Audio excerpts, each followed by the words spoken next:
1879, a 16-year-old kid walked off his father's farm, headed straight for Detroit. This was back when your only options for getting anywhere were a train or a horse.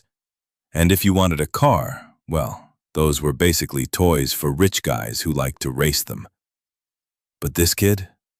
He'd go on to start a company that completely rewired how the world thought about automobiles. 35 years later, half the cars on the entire planet had his name on them. His name was Henry Ford, and he'd become one of the richest men America had ever seen. This is how it happened. Henry Ford hit the ground on July 30th, 1863, on his father's farm in what's now Dearborn, Michigan. His dad, William, owned the place, and like everyone in the family, Henry was supposed to work it. Being the oldest of 6 kids, he was basically groomed to take over the whole operation. But here's the thing. Henry wasn't his father, not even close. He had zero interest in farming. Back then, farming was brutal. It was slow. It was exhausting. It was endless. Henry tried to pull his weight, but he absolutely hated it. "I never had any particular love for the farm," he'd say later. "It was the mother on the farm I loved." Like most kids, Henry couldn't stand school. He bailed after 8th grade. But while other kids were just goofing off, Henry was teaching himself. From the time he was young, machines were all he cared about. He became obsessed with how things worked. When his dad gave him a pocket watch at 12, Henry didn't just look at it. He took the whole thing apart, figured out how it all fit together, and put it back. Then he did it again. And again. Pretty soon, he was the neighborhood's go-to watch guy, fixing timepieces for anyone who'd bring them to him. Then came the moment that changed everything. At 13, Henry saw a steam engine for the first time. It was during a school trip to one of Detroit's factories, and something just clicked. That curiosity he had, it turned into an all-consuming obsession. For the next couple years, he couldn't think about anything else. By 15, he'd actually built his own steam engine from scratch. But life threw him a curveball. His mother Mary got sick, suddenly, unexpectedly, and she died. Henry had been closer to her than anyone else on that farm. He was devastated. And all those memories of her, all tied to that farm he already hated, it became unbearable. He needed out. At 16, against everything his father wanted, Henry packed a bag and left. He was done. Detroit was booming at the time. The steam engine had turned it into an industrial powerhouse, and the city was desperate for young guys who understood machines. Henry showed up ready to learn everything. He landed a job at Michigan Car Company Works, building streetcars. Lasted 6 days. Then he was out on the street. After scrounging around for work, he finally caught on as an apprentice at James Flower and Brothers machine shop. The pay was $2.60 a week, nowhere near enough to cover rent. So Henry did what he'd always done. He got creative. He picked up night work as a jeweler, cleaning and fixing watches. 6 hours a night, 6 days a week, $3 a week. It wasn't much, but combined with his day job, it kept him afloat. And here's the crazy part. Even while juggling 2 jobs just to survive, Henry still found time to study machines, to experiment, to tinker. He couldn't help himself. So here's the thing. In 1882, 19-year-old Henry Ford made a decision that would literally change the world. He packed up and headed back to Michigan. Now farming? Yeah, that wasn't happening. The guy couldn't stand it. So instead of actually working the land, he basically spent all his time tinkering with whatever machinery he could get his hands on. And lucky for him, his dad had just bought one of those portable steam engines that were becoming all the rage with farmers back then. Henry became absolutely obsessed with that machine. He got so good with it that a neighbor actually paid him $3 just to operate the thing. $3 might not sound like much now, but word spread fast. Pretty soon, people all across Michigan were talking about this kid who could work magic with engines. And it wasn't long before the Westinghouse Engine Company, the big shots from Schenectady, New York, caught wind of his reputation. They hired him on the spot. His gig? Travel around southern Michigan, setting up and servicing their steam tractor engines. Then 1885 rolls around, and at a New Year's Eve party, Henry meets Clara Jane Bryant. They get engaged the next year, and as a wedding gift, his father hands over 40 acres of land. But here's where it gets interesting. Henry had zero interest in farming that land. He had bigger plans. So, in 1891, he and Clara pack it in and move to a small apartment in Detroit. Around that same time, Henry stumbles across a British magazine and discovers something that absolutely blows his mind. The gas engine. This thing was being built by a German engineer named Nicholas Otto, and it was nothing like the steam engines he'd been working with. For starters, you didn't have to wait 30 minutes for it to fire up. The combustion happened inside the engine itself. It was faster, it was cleaner, it was revolutionary. Europe was going crazy for it, but hardly anyone in America even knew it existed. Henry's determined to understand how this thing works, so he tracks down someone in Detroit who actually owns one. He falls in love with it immediately. But here's the problem. He has no clue how it actually functions, and the fact that it runs on an electric spark, that just makes it even more mysterious. So what does he do? He applies for a job as a night engineer at the Edison Illuminating Company. $40 a month. At the time, Edison was the biggest electric company in Detroit, powering electricity to about 1,000 homes using steam engines. Henry was overqualified for the gig, but it was perfect because it gave him access to what he needed to learn. His main job was fixing the engine when it broke down. But here's the beautiful part. When everything was running smooth, he had tons of downtime, and he used every single second of it to dive deep into electricity, to understand how it all worked. Then, in 1893, Henry and Clara have their first and only child, Edsel Bryant Ford. Just 3 months after Edsel's born, Henry gets promoted to chief engineer. Now he's making $100 a week. That same year, he actually builds his first working gas engine. This is it. This is the moment he starts moving toward his real dream, a horseless carriage. But it takes him a few more years. It's not until June 4th, 1896, at exactly 1:30 in the morning, that he finally finishes his experimental car. He calls it the quadricycle. And look, it's basically 2 bicycles strapped side by side, powered by a gasoline engine. The concept works, but the execution? It's rough. It's got 2 gears, but neither one goes forward or backward. And the real kicker, no cooling system. So the thing overheats constantly after running for even a short while. Henry keeps tweaking it, keeps making adjustments. The most important one? He adds a cooling system to keep the engine from burning itself out. So he sold that first car for $200 and immediately threw all that money into his next obsession. With the Detroit mayor Henry Pingree backing him up, Henry Ford started building his second experimental car from scratch. By July 1899, he'd finished it, and this thing was bigger, sturdier, way heavier than the first one. Pure beast. One morning, Henry decides to take this wealthy lumber merchant named William Murphy out for a spin. Just a casual test drive, right?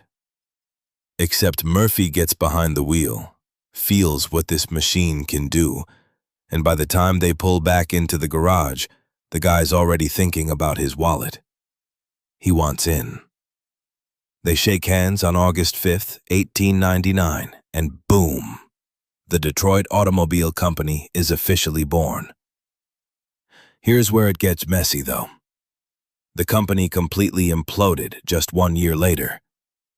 And there were reasons.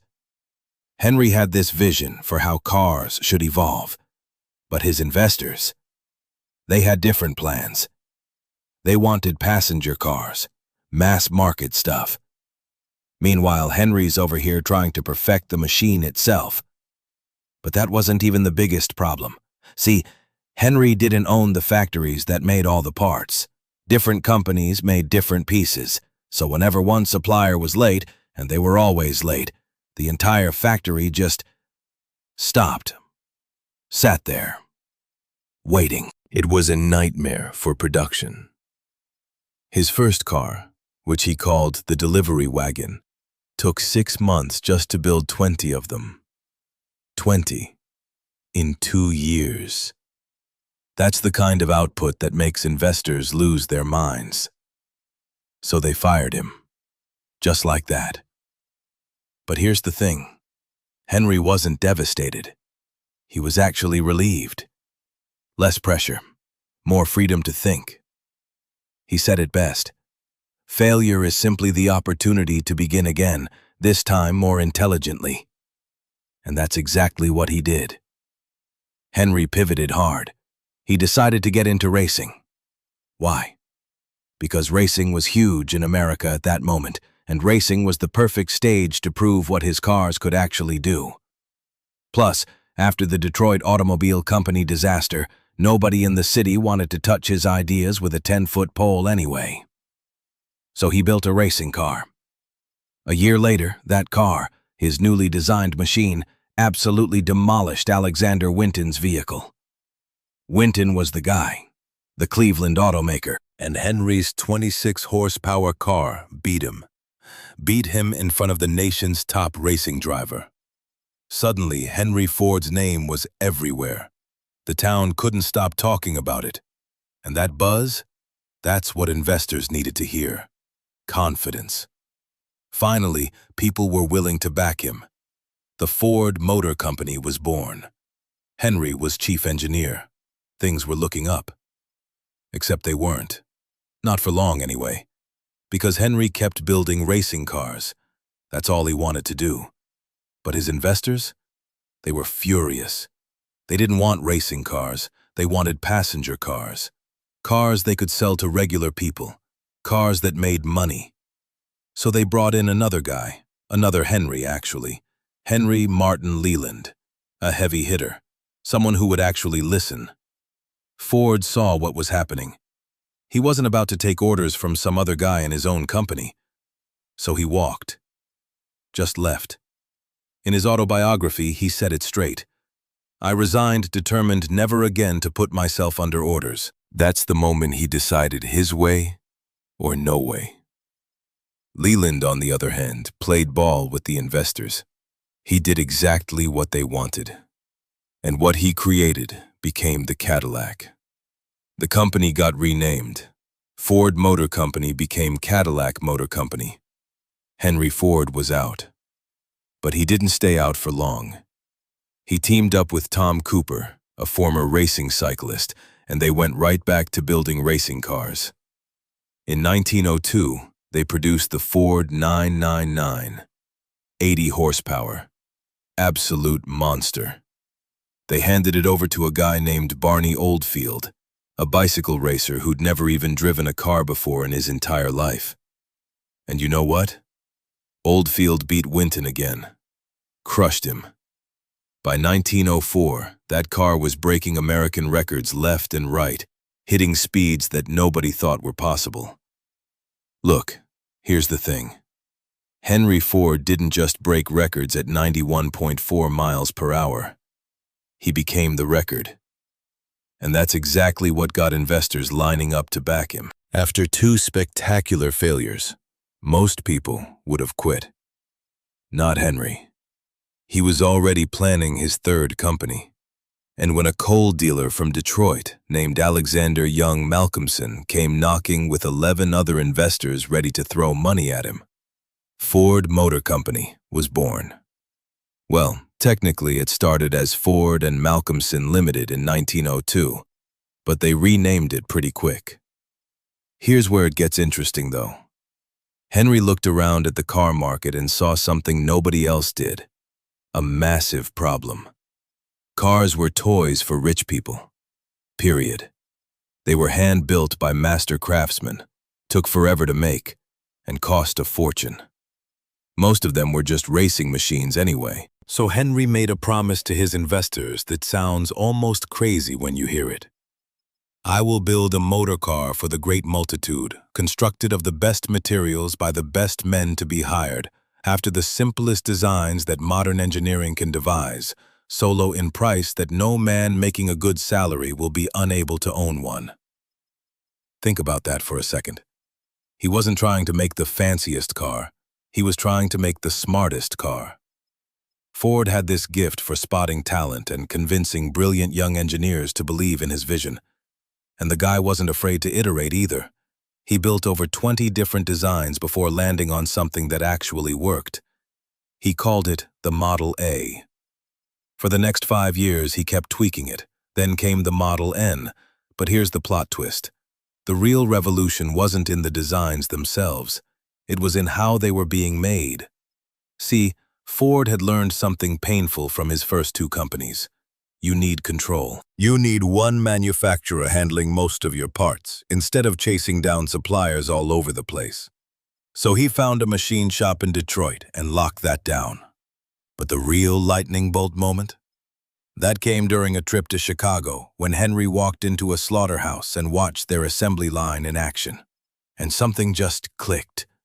If they could move dead animals down a line and have workers do their specific job as it passed by, why couldn't he do the same thing with cars? Back then, Ford and every other car maker were building vehicles one at a time. It was slow, painful, inefficient. So in 1904, Henry raised more capital, built his own factory, hired over 300 workers, and started experimenting. It took a couple years. 1906 was when the Model N really started rolling off an actual assembly line, but when it did, production jumped by 5 times. 5 times. And suddenly the Model N was the best-selling car in America. But Henry wasn't done. Not even close. In 1905, he built his own manufacturing company so he could make his own engines, transmissions, everything. Complete vertical integration. And right around that same time, he discovered vanadium steel. This stuff was 3 times stronger than regular steel and way lighter. This wasn't just an upgrade. It was a game changer for the entire industry. He used it for his next model, the one that would become legendary. And here's what Henry believed, and I mean really believed. A business absolutely devoted to service will have only one worry about profits. They will be embarrassingly large. Hashtag everyday use and the Model T, the dream realized. Everyday use and the Model T was the answer to that dream. When it first rolled out, people couldn't believe it. Here was one of the most expensive cars Henry had ever built. The price tag? $150. That's roughly 21 grand in today's money, right? But here's the thing.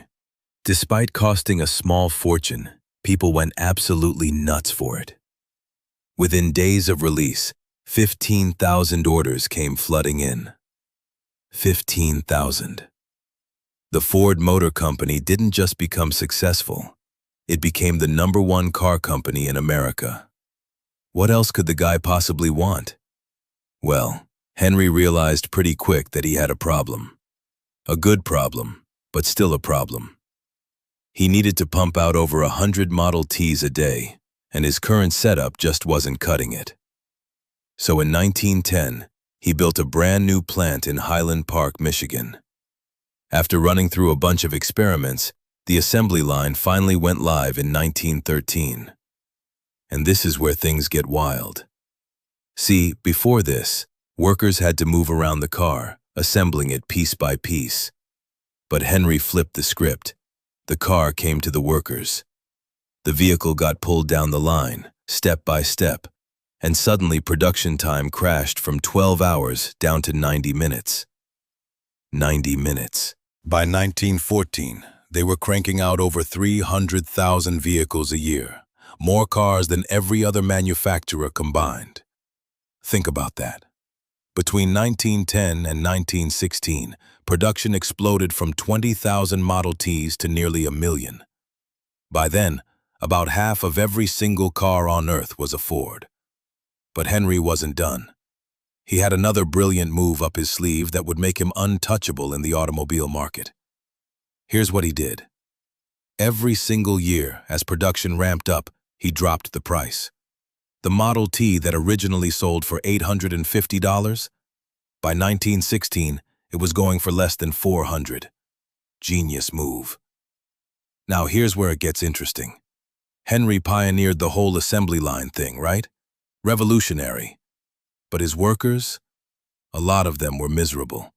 Doing the same repetitive task over and over all day, it was soul-crushing. And the skilled craftsmen? These guys used to build entire cars from scratch. Now they're doing two tasks, over and over. It was insulting to them. So what happened? Workers started bailing. They'd leave Ford and go work somewhere else. Henry saw this coming and made a move that shocked the entire business world. He doubled his workers' wages. $5 a day. $5. Other companies literally laughed at him. They thought he'd go bankrupt overnight. But the opposite happened. Mechanics from all over the country packed their bags and headed to Detroit. They wanted those Ford jobs. Henry himself said it best. "We believe in making 25,000 men prosperous and contented rather than following the plan of making a few slave drivers in our multi-millionaire establishments." And it wasn't just the raise. Henry also cut their working hours. That shift reduction meant he could bring in a whole new crew for a third shift, running the factory 24 hours a day, 7 days a week. Every other car company watched this happen and panicked. They had to match his wages or watch their entire workforce disappear to Detroit. Henry didn't just change Ford. He changed manufacturing across the entire country. Henry himself put it perfectly. There is one rule for the industrialist, and that is, make the best quality goods possible at the lowest cost possible, paying the highest wages possible. Fast forward to 1919. Henry was done dealing with other investors meddling in his business, so he bought them all out. Every single one. It made a bunch of millionaires in Detroit, sure, but it also made Henry Ford the sole owner of the largest automobile company in the world. Complete control. Later on, he made his 26-year-old son Edsel the president of the company. Edsel got the title, got the office, got the prestige. But let's be real, Henry was still running the show. He had absolute power, and he wasn't about to let go. Here's the rewritten script. Came with a price tag that even the richest guy in America had to sit up and take notice. But Henry, he was absolutely convinced the Model T was what people wanted. Period. He watched Chevrolet and all these other brands rolling out fancier, more comfortable cars, and he just didn't care. The man was stubborn as they come, and I mean stubborn. His own executives were telling him it's time for something new. His own son Edsel was begging him to listen. And Henry just shut them all down. By the late 1920s, though, even he couldn't ignore what the numbers were screaming at him. Sales were tanking, so finally, he pulled the plug on the Model T assembly line and started from scratch. The Model A hit the market in 1927. But here's the thing.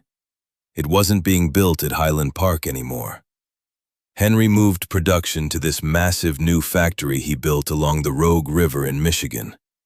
And this wasn't just any factory. He wanted everything under one roof. Raw materials coming in one end, finished cars rolling out the other. Steel, glass, tires, every single component. He made it all right there. It became the largest factory on the planet, absolutely massive. But here's where it gets interesting. One man making all the calls? That playbook was dead. By 1936, Ford had dropped to third place. General Motors and Chrysler had passed him. Even with his fancy new V8 engine, it wasn't cutting it anymore. Things kept getting worse, and when the Great Depression hit, Ford had to start laying people off and slashing prices just to survive. Then, in 1943, his son Edsel died of stomach cancer. Henry kept the company running for 2 more years after that, but he was done. He handed everything over to his grandson, Henry II, and walked away to his estate. He died on April 7, 1947, from a cerebral hemorrhage. Henry once said something that stuck with me. Life is a series of experiences, each one making us bigger, even when it's brutal. The world builds character, and the setbacks, the grief, that's what pushes us forward.